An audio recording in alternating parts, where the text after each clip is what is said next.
Ok, meu povo, o Senhor, a graça do Senhor esteja sobre sua vida esse dia. Bom, vamos seguir aqui em Zacarias capítulo 10, do versículo 1 ao 12. Na Bíblia em ordem cronológica você vai encontrar na página 976, tá? Na Bíblia comum, já disse, Zacarias 10, diz, aqui apresenta o Senhor, como eu falei no último vídeo, como o Senhor dos Exércitos e como o bom pastor. O Senhor dos Exércitos para na guerra dar vitória ao seu povo. Bom pastor para conduzir o seu povo, né? Vamos lá. No primeiro versículo diz: peça ao Senhor chuva de primavera, pois é o Senhor quem faz o trovão e quem envia a chuva aos homens. Alguns acham que isso é só as nuvens, mas preste atenção, as nuvens, elas por si não têm poder de fazer isso. Alguns acham, por exemplo, que o sol é só o sol, Deus criou, não tem mais nada com isso. Não, peraí, calma. A Bíblia nos revela que todas as coisas foram criadas pelo poder da palavra de Deus.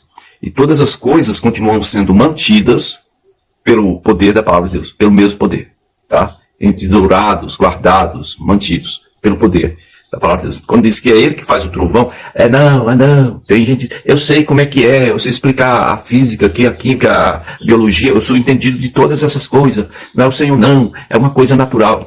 É uma coisa natural que só acontece se o Senhor mantiver pelo poder da sua palavra, tá? Se ele não mantiver, acabou. Vamos lá.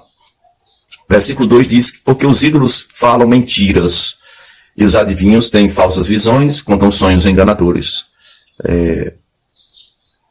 O consolo que trazem é vão, por isso o povo vagueia como ovelhas aflitas, sem pastor. Bom, os ídolos falam mentiras. O ídolo em si não fala.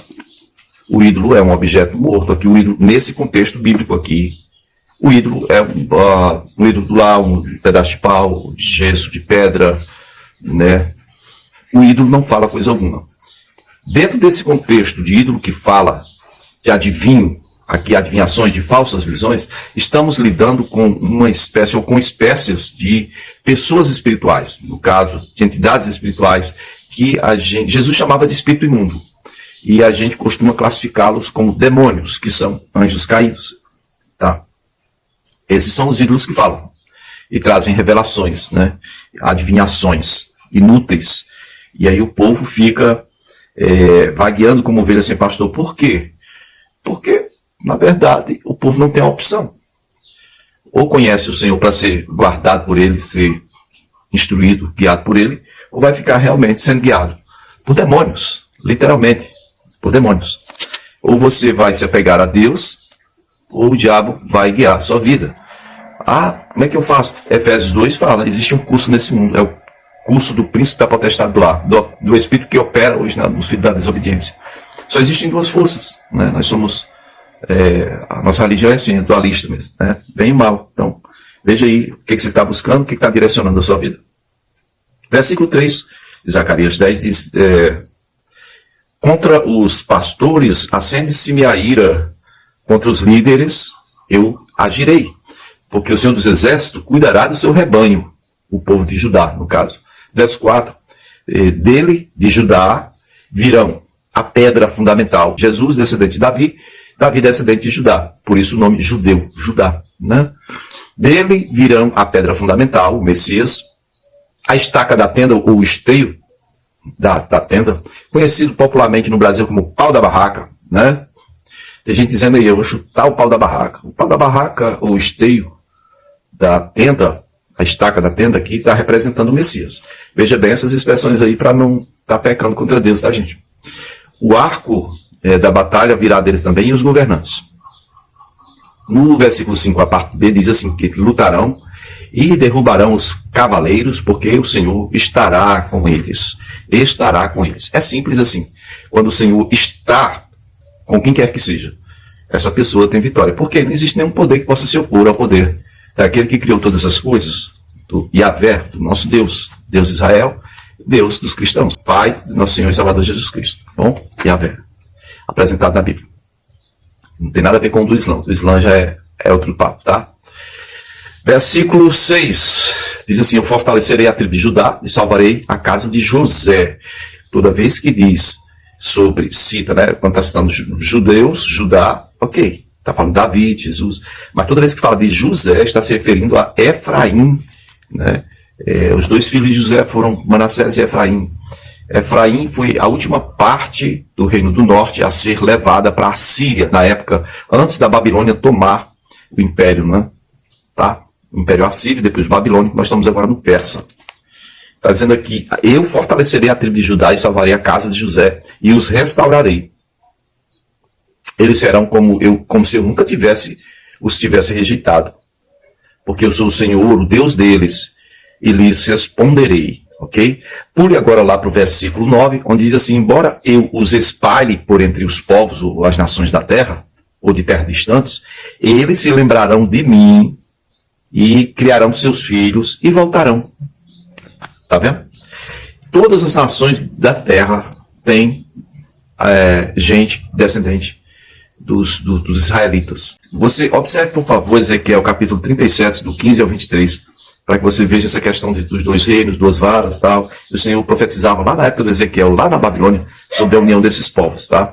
E no versículo 10 aqui diz, eu os farei retornar do Egito, eu os ajuntarei de volta da Assíria, está falando dos dois povos opressores do reino de Israel, o Egito, o Império do Sul, o Reino do Sul, e a Assíria, o Reino do Norte, né?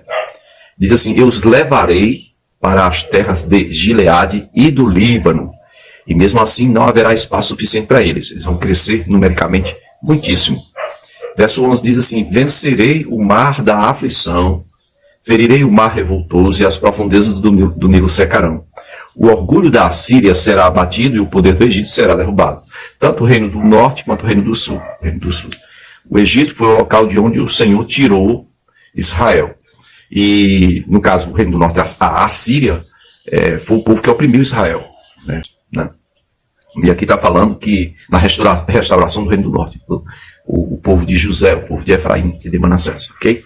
Está dizendo o Senhor que eles irão retornar com seus filhos, ainda que tenham sido espalhados entre todas as nações. Verso 12 diz assim, eu os fortalecerei no Senhor, e em seu nome marcharão, diz o Senhor. E vai seguir aqui falando em Zacarias, no capítulo 11 agora, do versículo 1 ao versículo 17, sobre a rejeição de Israel ao bom pastor. Eu vou direto ao versículo 4, onde está escrito assim. Assim diz o Senhor, o meu Deus, não é o seu, meu Deus, pastorei o rebanho destinado à matança, porque os seus compradores o matam, ninguém faz nada a respeito, ninguém castiga esses compradores. Lá no versículo 7, diz, eu me tornei pastor do rebanho destinado à matança, os oprimidos do rebanho. Então, peguei duas varas e chamei a uma favor e a outra união.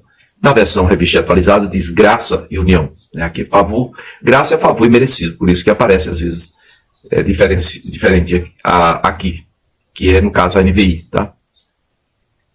Então pego duas varas, graça e união, ou favor e união, e com essas duas varas pastoreei o rebanho. Isso aqui é o Senhor falando. Ele vai ser rejeitado porque diz versículo 8.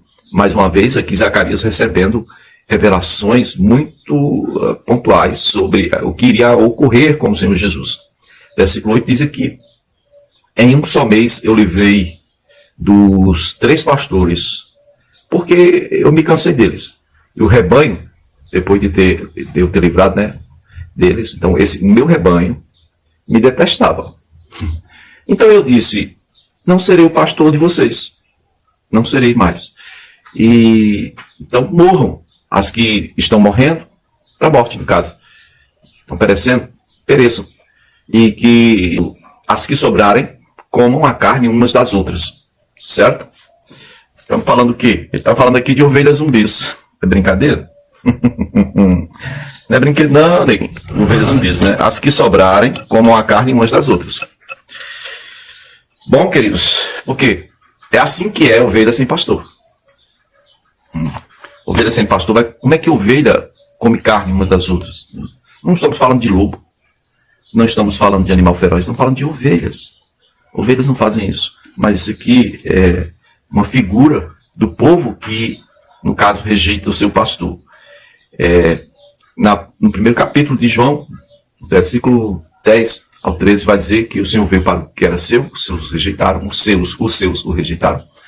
Mas a todos os que o reconheceram, ele os deu, né, poder de serem feitos, de se tornarem filhos de Deus, a saber os que creem no seu nome, os quais não nasceram da carne, nem da vontade do sangue, mas nasceram de Deus.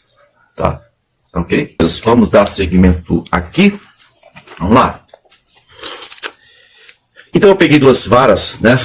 Zacarias 11, verso 10, vara chamada favor, e a quebrei, cancelando a aliança que eu tinha feito com todas as nações. Com todas as nações, por quê? Porque Israel foi espalhado em todas as nações. Então, por causa da aliança que Deus tinha com Israel e queria restaurá-los, o Senhor foi e quebrou por causa dessa rejeição. Né? A aliança foi cancelada naquele dia. Assim, os aflitos do rebanho que estavam me olhando entenderam que eu estava falando a palavra do Senhor. Ele quebrou a vara chamada favor. E aí, então, ele cancelou essa aliança que tinha feito com Israel, que estava espalhada em todas as nações. Agora preste muita atenção no versículo 12, por gentileza. Diz assim, eu lhes disse, se acharem melhor assim, paguem-me. E se não me paguem, então não me paguem. Aí, então, eles me pagaram 30 moedas de prata. E o Senhor me disse, lance isso, joga isso lá, lance ao oleiro, ou seja, entrega isso lá para o oleiro. O ótimo, o excelente preço pelo qual me avaliaram. Por isso, tomei as 30 moedas de prata e as atirei no templo do Senhor para o oleiro.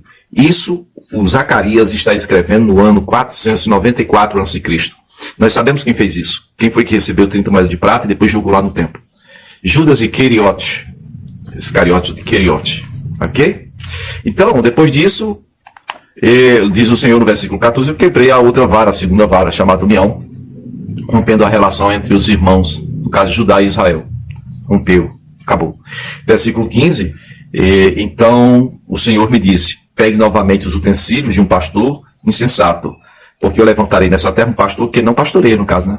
Que não se preocupa com as ovelhas perdidas, nem procura a que está solitária, está solta, e nem cura a que está machucada, e nem alimenta as que estão sadias, mas come a carne das ovelhas mais gordas, arrancando as suas patas. E, para concluir, Zacarias 11, verso 17, diz, ai do pastor imprestável, que abandona o rebanho, que a espada fira o seu braço e fura o seu olho direito. Que o seu braço seque completamente e fique totalmente cego o seu olho direito. Por que braço? E por que olho? Por que braço e olho? O braço, o direito, é o símbolo da força de um pastor, de um rei, de uma pessoa, de um monarca, seja de quem for. E o olho direito? Bom, lembra dos gibeonitas? Lembra daquele cenário de guerra onde uma nação vence outra nação? E aí a nação que foi vencida, os homens que estavam em guerra, eles teriam que viver o resto da vida como escravo. E tinham o olho direito, tinha que ser vazado para que todos identificassem, aquele lá é nosso escravo, ele perdeu a guerra e agora é nosso escravo. Até sexta-feira, se o Senhor nos permitir, com mais Comente Bíblia.